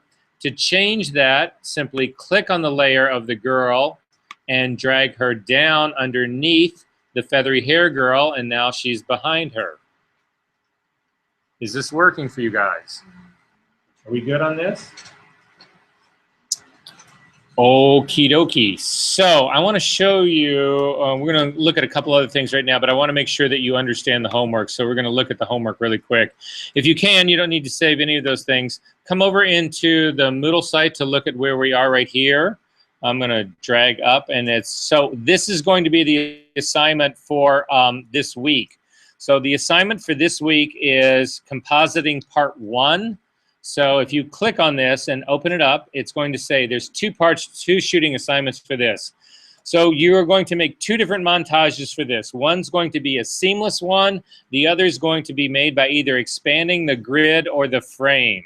And what do we actually mean by that? So I'm going to show you what we actually mean by that. If you look at the artists to consider, the first one we'll actually look at is this guy right here, Anthony, whatever this guy's name is. If you simply click and drag across his name and hit Command-C to copy it, and then hit Command-N to bring up a new a new window in Safari, and then Command-V to paste this guy's name in here, you will actually then hit OK to that. If you click on images, it will show you some of his images. And the one I want you to look at is this one right here. Do you see this image of the guy eating the bread? If you click on view image, you might get a bigger version of it. You don't really get a bigger version of it. Can you tell that this is all the same person?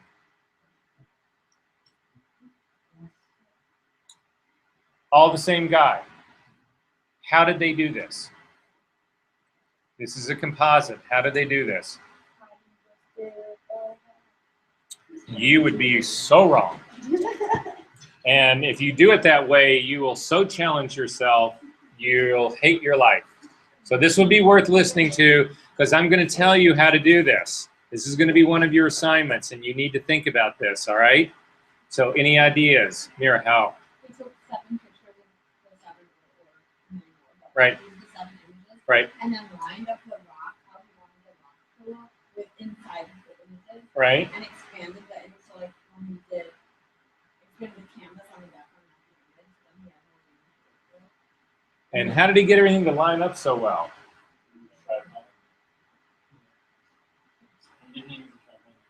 So everybody's onto this, but I just need to make sure everybody understands this. So I need everybody to stand up so that they can see this area right here. So you take a tripod. You cannot do this without a tripod. Don't even try. It won't work. But you take a tripod and you put it here. And I'm going to take a picture of just this area right here. So this is going to be my still life, okay? That's all I'm going to do. So I set a tripod up. I get my lighting. Everything's good to go. So I put my subject out there, and I take a single frame. I then come in here, and I move my subject. And I don't move anything. I take another frame. Are those 2 frames in exact register? They're identical. Nothing has moved except that, right? I move another one over here. I take another frame. I move another one over here. I take another frame. I move another one here. I take another frame. I bring all of those images into Photoshop. Now, they're all identical, except for this bottle that's been moving around, right? I bring them all into Photoshop, all together. I then drag and drop every single one of those images so that it's its own individual layer. And then I put layer masks on those layers and simply pick in the part that I want to see of this. The beauty of this is that all of your images are in register. You never have to touch the background. That never changes. The bread never changes. The trees never change. You don't have to line any of that shit up. All you're doing is adding these figures. Does that make sense? Yes. Who does that not make sense to? Are we good on this? So I'm going to show you some other examples of it. Has anybody in this class ever taken a class with Kelly Connell? She's been, she's on sabbatical right now. She's actually coming back. She's actually extremely famous at doing this kind of work. So I want to show you some of her work real quick.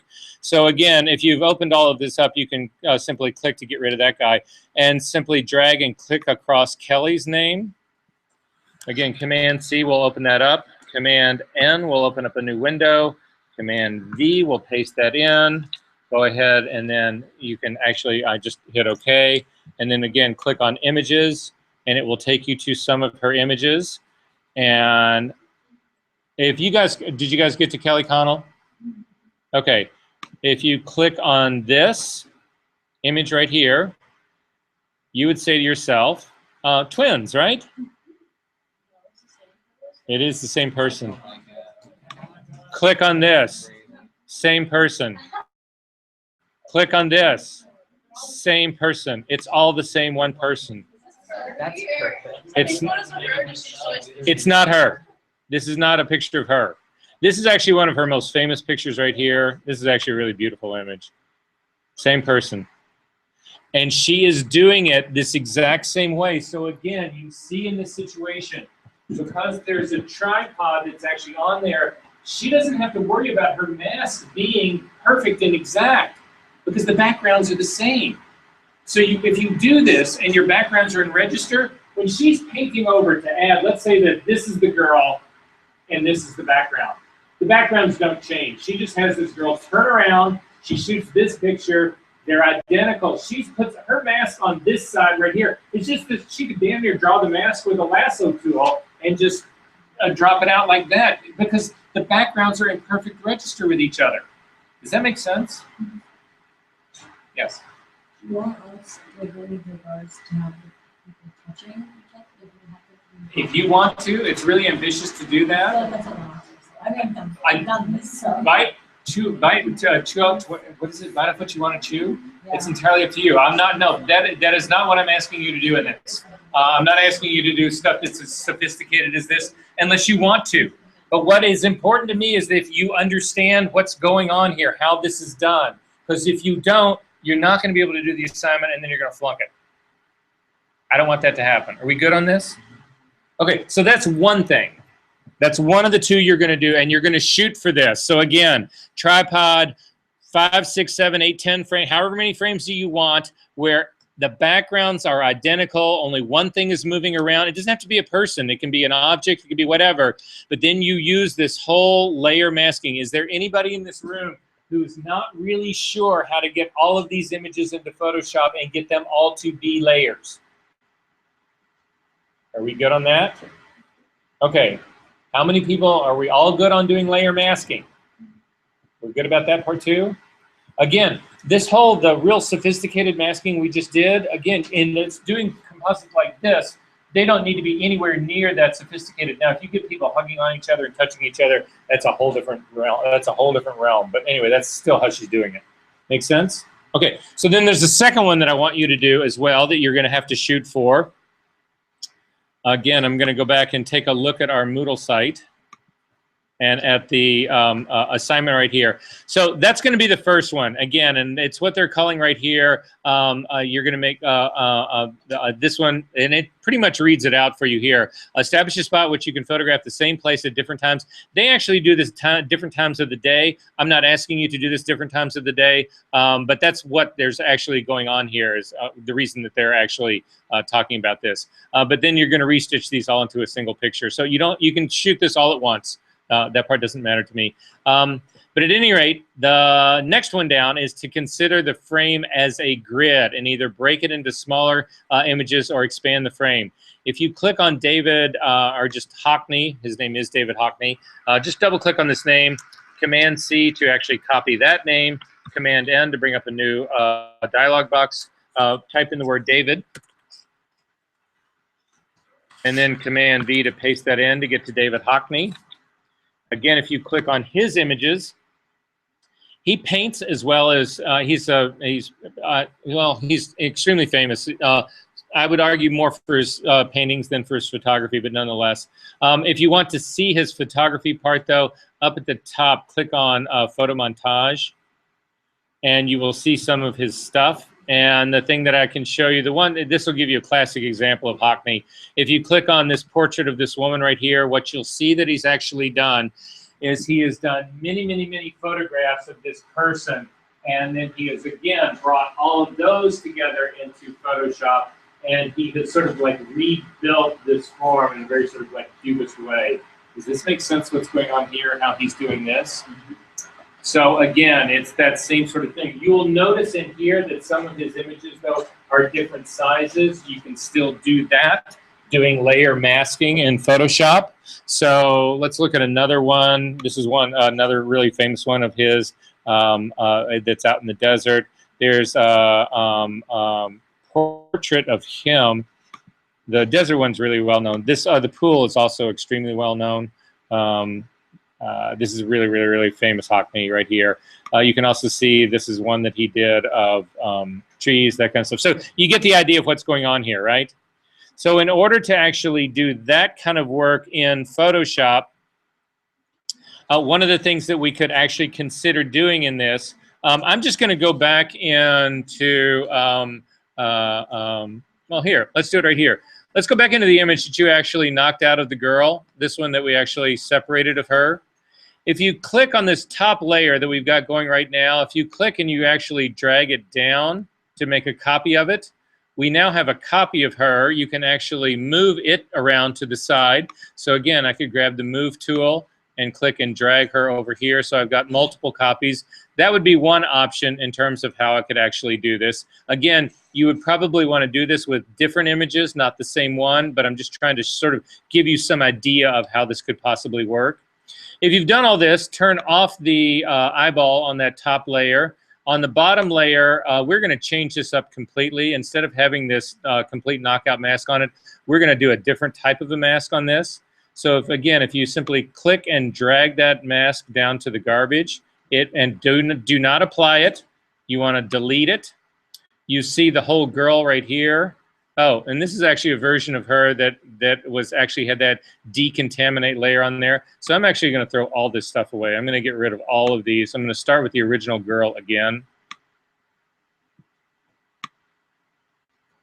If you want to get back to the original girl faster in your history palette, simply drag up to the top of your history palette and simply click on that and the very top layer, and it will get you back to what your image looked like in the very beginning.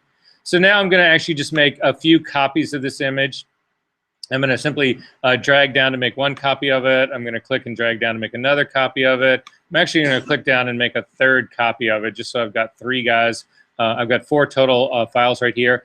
I am going to click on the very bottom one, and again, I'm going to introduce that blank white layer in between these two. So again, I've selected the very bottom of my layer. I'm going to put an empty layer on top by clicking on the dog-eared guy. It's up there. I'm going to fill it with white. Again, white is my background color, so Command-Delete fills it with white. And then I'm going to turn off the eyeball on the top 2 guys so that I can see what I'm doing one at a time. And I'm going to select this girl, the very first of the layers on top of the white. I'm going to come over to my rectangle selection tool. So again, if you click on this rectangle marquee tool, you can come out and we can actually click and drag a selection out. And I'm simply going to drag a selection out around this girl's face, the top upper half of her body. And I'm going to come down and click on Add Layer Mask. And you will see what this ends up doing. It looks now like you've actually cropped this image, but the truth of it is you haven't. You've simply put a square mask on this guy. So that's all it is. You can move this image around. Again, if you hit the V key, you can actually move this around to the side, or you can do something like this. I'm going to move it up here over to the side like this. Then I'm going to turn on my next image so I can see it. Now, you can't see the one that we just did because this one is completely covering it. But I'm going to do the same trick again. This time, though, I'm going to do it just in the middle of her torso. So again, I'm going to click on the rectangle marquee tool. I'm going to click and drag right about the top of her boobs down to kind of where her crotch is. I'm going to do the exact same thing. You need to make sure that this layer is the active one, not the one that we just moved, but this one up here is the active one. I'm going to add a layer mask to that. This is now the lower part of her body. I'm going to hit the V key to get the move tool, and I'm going to come down and just sort of like offset this like this. This is now, I'm building my composite of this girl now. I'm going to turn that eyeball off and the next one off as well. Or actually, you can leave both of them on. I'm going to go up and turn the eyeball on my last one. And again, I'm going to make her active. Again, select the marquee tool and click and just drag and get the lower part of her body. And again, put a layer mask on that. And now I've got all three things. So I'm going to hit the V key to get the move tool. I'm going to go back to my original one and do more of it, line this up sort of more in the middle. And then I'm going to click on the middle one and sort of arrange it like that. Yeah, sort of that works for me. And then click on the bottom one and shift it up. That wasn't the bottom one. Sorry, the top, her leg one. And I'm going to move that over here like this. More like that. And you sort of see where this whole thing is going, right? Again, the trick to doing this well would be to do this with separate images, with different images in the shooting. So you can think about this. So for instance, let's say that I wanted to shoot an interesting picture of Brian. So Brian, turn around and face me. Cubist style. How would a cubist actually paint Brian? If I'm Picasso, how would I paint Brian? If I wanted to do it in a cubist style. Well, I would do one version of Brian straight on like this. Then I would move over here and I would do another version of Brian here, and I would actually layer those on top of them. And then I would come over here and do another one over here and layer this on top of it. That was the whole idea of cubism. If you want to see this really quick, let's go again back into Safari. Command N to bring up a new window. Put in Picasso, P-I-C-A-S-S-O, Cubist, C-U-B-I-S-T. Again, go ahead and hit search for that. Click on images, and you can sort of see just an image like this, or maybe something, yeah, something like this. The whole idea of what he had going on here was he would take things from different perspectives and put them together into one. So in this case, you can see the right side of the girl's face, but you can also see the left side of the girl's face. You can see around her, you can see the guitars in different poses, whatever. This is maybe not, let's see if I can pick another one up here really quick. Yeah, maybe this one. Let's see it show it a little bit better. Anyway, does that make sense what we're talking about here? Yes. So that's the way you can actually shoot. You can actually shoot pictures up around here, and I'm going around Brian, and I'm shooting all of these pictures of his face, and I come on both sides, whatever, and then I can actually bring those in, again, as multiple layers in a single file. I can use masks to control what part of that I can see, what part of it that I don't see. Yes? That's entirely up to you. Did you guys understand what that question just was? So this is the question, and we can look at it back into Photoshop really quickly. In this, you can actually go in. So let's say, for instance, I don't want this edge right here. So this is my middle image right here. Again, there's no reason that I can't pick the layer mask, grab a brush, which would be the B key. I'm going to make my brush a little bit larger. And this area that I can see is, I can see it because it's white on my mask. If I paint with black on this edge, though, I actually get rid of that. If I want to get that back, I hit the X key to paint with white, and I could actually have a softer edge like this. That's entirely up to you guys. Are we good on this? Okay, last thing we want to get to really quickly before we're done. So that's what you are shooting for this project for next week. Next week, you're not going to do the finished version of these. You're going to turn in the catalogs of your raw shooting. Does that make sense? Yes. And then the prints for it will be due the following week. So again, it's like all the assignments we've done. You've got 2 weeks to do this. And the actual Photoshop version. The shooting is the only thing due next week. The final version of the composites put together, the 2 prints that'll be the result of that shooting, will be the week after that. Again, typically I shoot, you know, what I look for in you guys is, you know, 20 images at least. No, no, no. I'm going to get a pretty good idea of which is which, though, I think. Right? Okay. Yes. Okay, when I looked at the other photographers, they didn't do like Right. they did like the 3 seconds. So like Give me a name real quick. I'll pull it up because we can do that too. yeah, David Hiller. Can we do something like that? Yes. Yeah, guys. There's a question here, and yes, you can do that. So hang on one second. So the last thing to look at really quick is to go back here to David Hillard, not the David Hockney one, but this one. Again, copy that name, Command N to bring up a new one, Command V to paste this in. Go ahead and enter that, and let's take a look at his images. And you'll see what he's got going on here is something like this. Again, these are shot in different time, but he's actually pieced these together as, well, I don't know, what's a quad, is this a quad tick? Well, it's because it's 4 images, right? Exactly, but you'll see it's another one that he's got going right here. So in this case, it's doing a very similar thing. It's not the single subject like Hockney does, but it is one scene that has actually been shot in 3 different vantage points and then stitched together to actually form this. Does this make sense what's going on here in this image we're looking at? I'm sorry? Yes, you can do something like this instead of the Hockney thing if you want to. This would be for the one where we expand. It would be the one expanding it, Okay. yes, Okay. expanding the frame one. Say what? Yeah, well, then there you go. Yes. No. Yeah, but again, there needs to be something consistent within that so that they are cohesive. But it's not probably, in all likelihood, this second one will not be shot on a tripod. Really, the whole trick to that is to be moving instead. Does that make sense? So again, think about it. How did he shoot this one? Well, so here's the little girl sitting on the table. There's somebody standing right here next to it, and then there's the guy over here. So the little girl that's sitting right here, look at the camera angle. He's shooting the table like this. The girl that's in the middle, he's actually moved his camera over here. He's shooting straight into it. And the one over here, he's actually turning, he's shooting it like this. And then he's stitching these together. Make sense?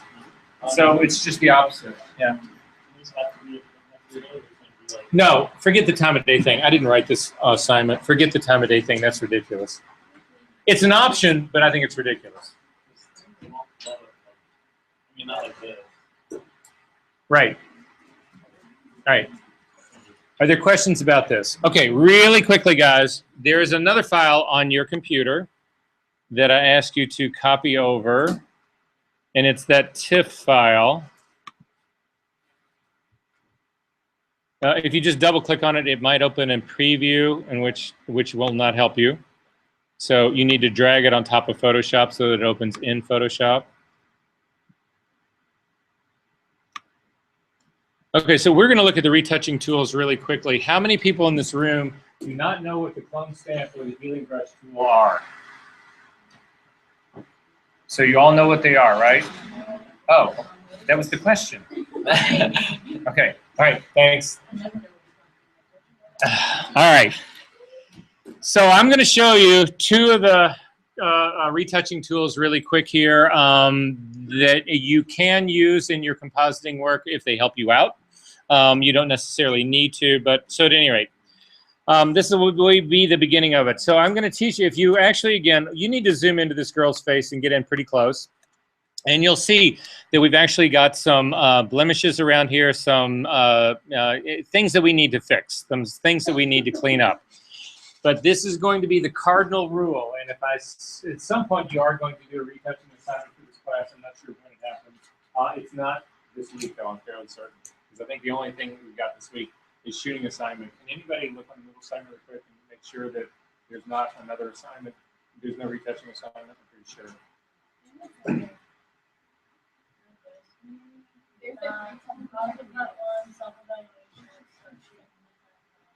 Right. But there's no retouching assignment. Okay. At least not this week. So that's fine.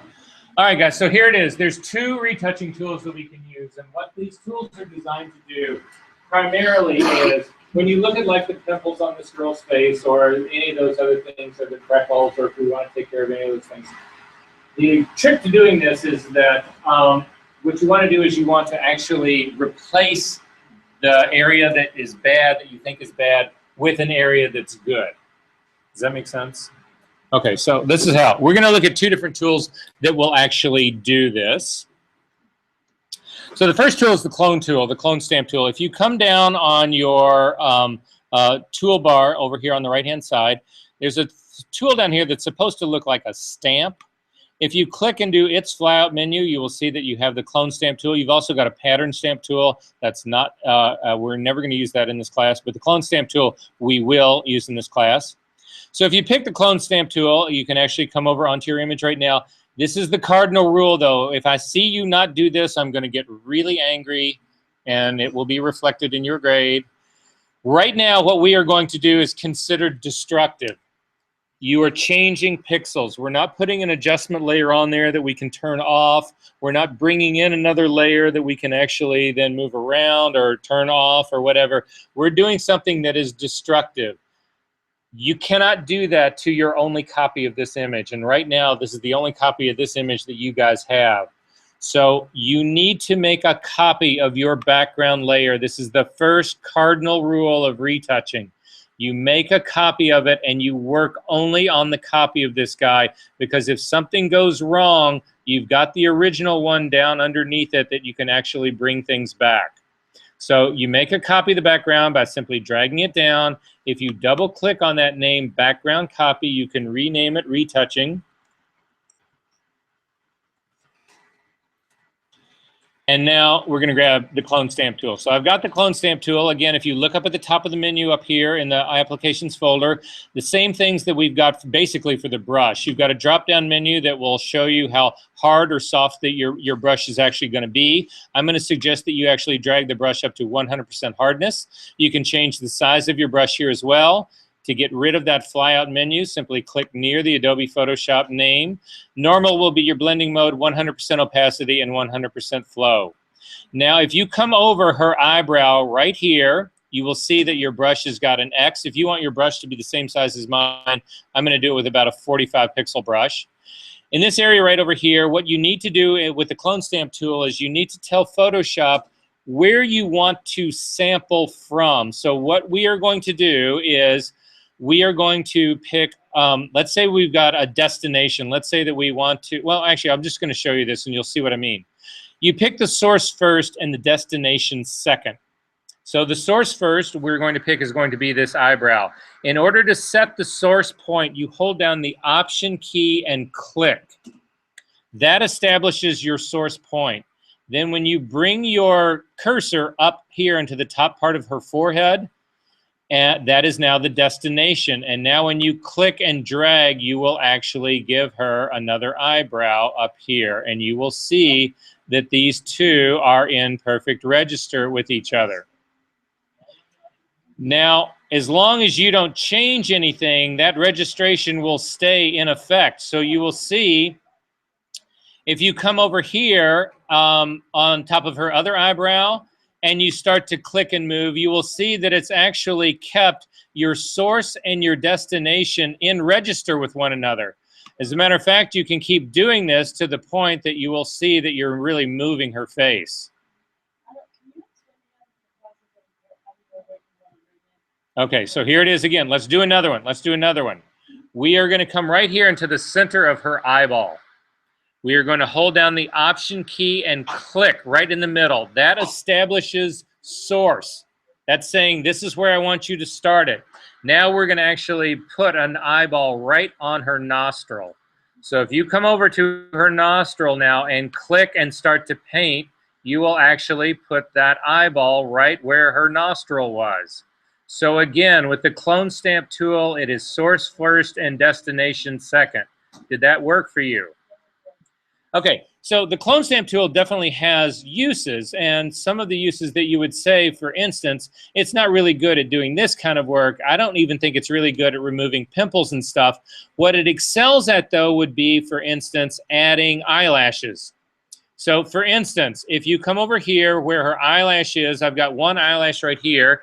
If, again, you Option click to set the point right here, then you could actually come over, I'm going to come over in this other direction a little bit and click and drag out, and I've got a second eyelash. Now, in this case, I would want it to do a much, much smaller brush because I'm getting her skin and around that. But a clone stamp tool, the thing to remember about the clone stamp tool is that it tends to do perfect reproductions. Does that make sense? Okay, if you've done all this, you'll see why I said you don't need to, you really don't want to be doing this on your only copy of this image. We're going to simply click and drag that guy and throw that entire layer away. Then we're going to make a second copy of our retouching layer. Again, I just threw the retouching, the one with all the weird eyeballs and shit, I threw that away. I'm going to just do another one. and type in and put it as retouching. Now in this case, this is going to be a little bit different. And again, click on your retouching layer to make it. In this case, we're actually going to use the healing brush tool. And the healing brush tool works in a slightly different way than the, well, actually a very different way than the clone stamp tool. The healing brush tool, the way it works is, again, you set a source point first, and then what you do is you click on your destination point, and it's a two-step process. Two things happen. The first thing that happens is that on the destination, it takes the source texture and replaces the destination texture with the texture of the source. So it's looking at what you picked as your source, and it says, okay, I'm going to change the texture. But then it looks at the area that surrounds the thing that you replaced, and it says, I need to match the color of the surrounding area. Does that make sense? And you can see this happen right here. So we're actually going to get rid of the two pimples that are right on the top of this girl's nose. So in order to do that, we're going to use the healing brush tool. So the healing brush tool is the one that looks like the Band-Aid. If you click on this, by default, the spot healing brush is selected. That is not the one you want to start off using. The one you want to start off using is the healing brush tool that's right underneath it. And the reason you don't want to use the spot healing tool to begin with is that in the spot healing tool, what happens is that Photoshop picks the source space for you. That doesn't always work. So in this case, using the healing brush tool, you get to pick the source. Make sense? So that's what we're going to do. So if we say, click on the healing brush tool, come over here that's near this pimple on this girl's side of her face. I'm going to make my brush a little bit bigger. Now I'm actually going to, well here, let's look at this first. Let's try a different way of doing this first, and you'll see what I mean. Let's go back to the clone stamp tool first really quickly. So again, click on the thing that looks like a stamp. I'm going to actually make this a soft brush now because I'm going to feather this in. So click on the drop-down menu and drag the hardness all the way back down to 0. And then simply click to get out of here. And I've got, again, a 45-point brush, which is about the size of the pimple right here. I'm going to sample something up on the top of her forehead right here, just like this right now. I'm going to hold down the Option key, click to sample it, and then I'm going to come down here and click and get rid of that spot on her, the pimple that's on her face. And you can see that it got rid of the pimple, but the color is completely wrong, right? So that's not really going to help me out. If you've done this, hit Command-Z to undo that. Instead, now go to the healing brush tool. The healing brush tool is going to do the exact same thing. I'm going to actually make it also around a 45 pixel, around that range. Again, I'm going to hover on the same area that's up here that's on her forehead. I'm going to hold down the Option key and click. It does the same exact thing. It actually samples it. When I come over this area, you see as I hover over the area right now, it looks like what's going to happen is exactly what happened with the clone stamp tool. And the first thing, when you click, it will do that. However, it's the second step will then look at the surrounding area around the replacement, around the healing brush, and it will blend that color in. So now when you click and get rid of that, you will see that the color is blended in around that, and it looks, it's a much more effective job. So to get rid of the rest of the pimples, for instance, I'm going to make sure that my brush here is a little bit softer. This brush looks a little too hard. Yeah, I'm going to soften up this brush as well a little bit. I'm going to drop this guy down. And again, then, okay, we're going to go after this pretty quick. I need everybody to watch my screen just 1 second, and then you're going to do this. The area that I'm going to fix right here underneath her, again, I'm going to hold down the Option key, click to get a source point, and then click to get rid of that guy, and it's gone. The area where that's little skin on the side of her nose is gone. The pimple that's down here on the side of her face is gone. Hold down the space bar to get the hand tool to move around, and then simply go around, and you can actually click and get rid of all of these things. The freckle that's on the side of her face is gone. You guys see where this is going, right? So I need you to actually do some healing on this girl. Wow, that sounds so evangelical, right? Heal this girl. Can I get a witness? Does this make sense what's going on here? Okay, there's a downside to this. There's a downside to this. Let's say, for instance, I'm going to zoom into just this area right here of her eyebrow. Let's say you wanted to get rid of these guys right here. So you could do exactly what we've been doing. You can come out. I've got the healing brush tool is selected. I'm going to come into this area right out here. I'm going to hold down the Option key to give myself a sample point for my source. I'm going to come over to this area, and I'm going to click and drag down and let go. And that actually doesn't look as bad as I wanted it to. So, no, you need to see this because this actually will screw up. You'll see what I mean in just a second. Well, yeah. Say what?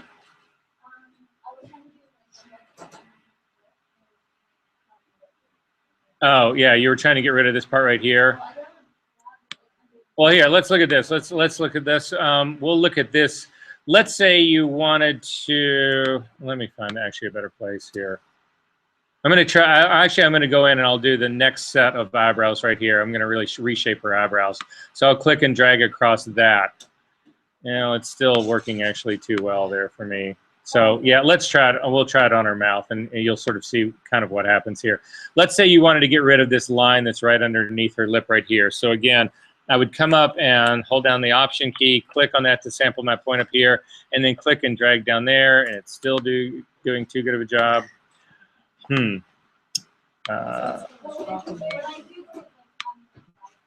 Over here.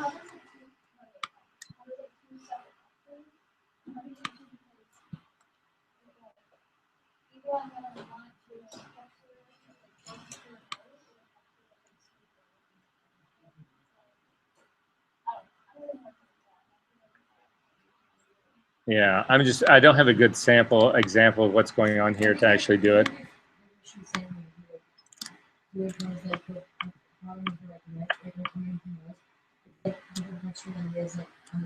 Here, I'll show you. I'll give you a quick example. Here, make it easier. We've got 2 minutes to do this.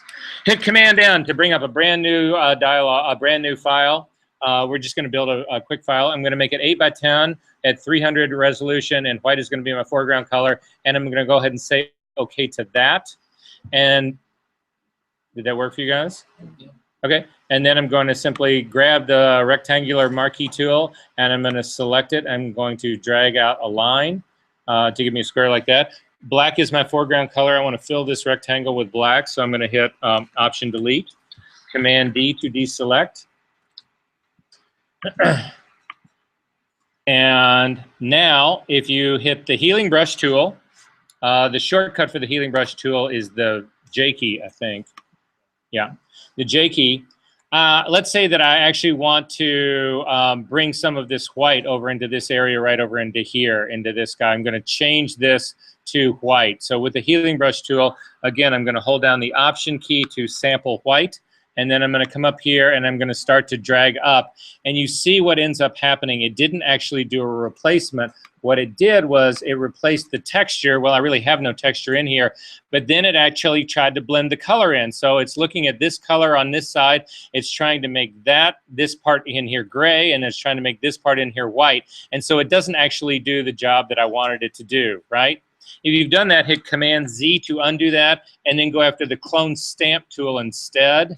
So again, pick up the stamp tool, come down and do the exact same thing. I'm going to hover down below that corner, hold down the Option key to sample that as a white point, and now click and drag up, and you see it's a perfect replacement. It's not trying to blend this color in at all. So at times when you're actually retouching like this, what'll end up happening is that you'll get near an area where you've got a transition, and instead of it'll get rid of the texture for you, but then it'll also blend part of, it'll smear the color, it'll smudge the color, and you won't get a perfect replacement, in which case you need to go back and actually use the Clone Stamp tool to actually do that. Does this make sense? Yes. Are there questions about this? Okay. I'll see you guys next week. Sure. I don't want to get rid of it. Oh, by the way, just so you guys know, and you'll if you hopefully you'll make it to my retouching class before you leave here. If you get there, you will know that these are all files that are my files. They're copyrighted. Don't put these out on. Please do not put this shit up on Facebook or anything.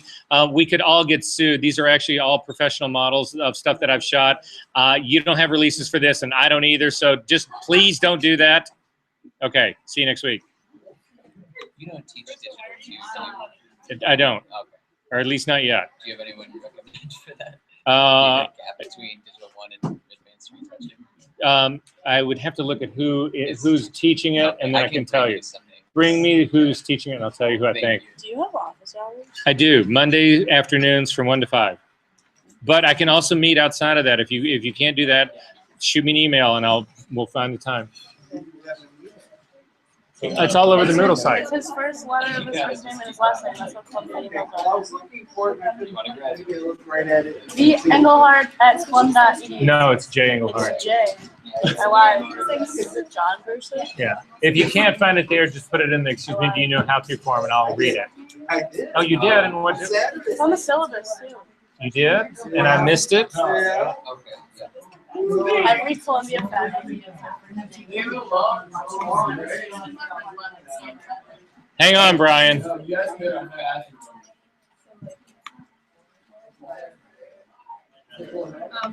the beach